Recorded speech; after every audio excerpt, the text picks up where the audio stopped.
This is a recall question.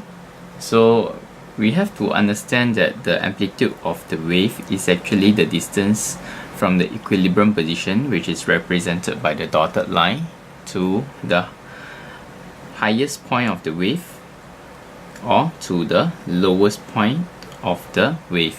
So amplitude is well represented by option B. However, there are some students who have this misconception that the amplitude is actually from the highest point to the lowest point of the wave. So this is not right, and we have to bear in mind not to make this mistake. Okay, to answer this question accurately, we need a protractor. So because of this barrier, the light ray from the lamp can only be reflected off this point to the observer's eye. So we can draw this ray here with an arrow, and we should draw a normal that is 90 degrees to the mirror dotted line, because normal is an imaginary line. Then let us measure the angle of refraction.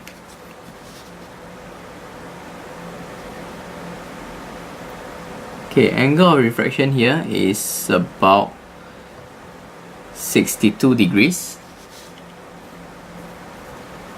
And let us draw the angle of incidence, which is also 62 degrees.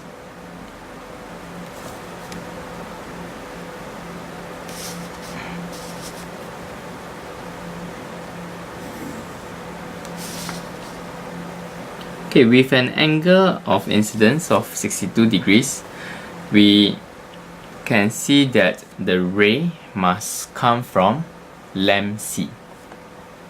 So C is the answer. There are two parts to this question. So first of all, we have to determine whether the lens is a converging or a diverging one. Okay, a converging lens, when light passes through it, it will bend the light inwards. And for a diverging lens, it will bend the light outwards. So we look at this ray here. After passing through the lens, it actually bends inwards. So it has to be a converging lens. Okay, next we have to look at the focal length. After the ray has passed through the lens, they actually move further and further apart from each other. So that tells us that they will not converge on the right side of the lens. So that means it will form a virtual image on the left side of the lens.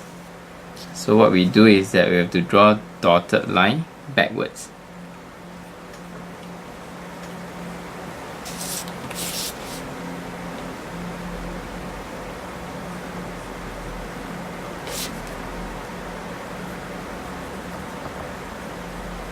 Okay, that means that a virtual, magnified and upright image will be formed on the same side as the object, and this kind of image is only formed when the object distance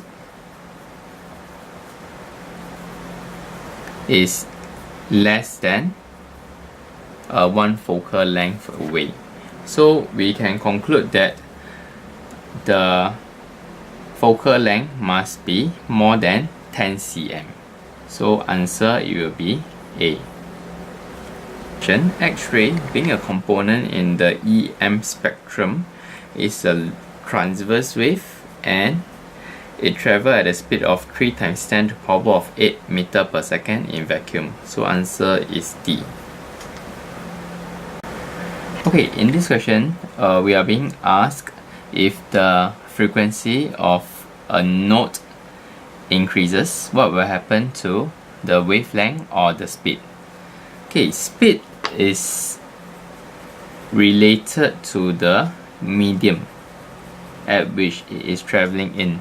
So since both the sound travels through the same medium, we can say that the speed is constant. And using the formula V is equal to F lambda, if the speed is constant and the frequency increases, the wavelength must decrease. So answer is B. the node will have a smaller wavelength.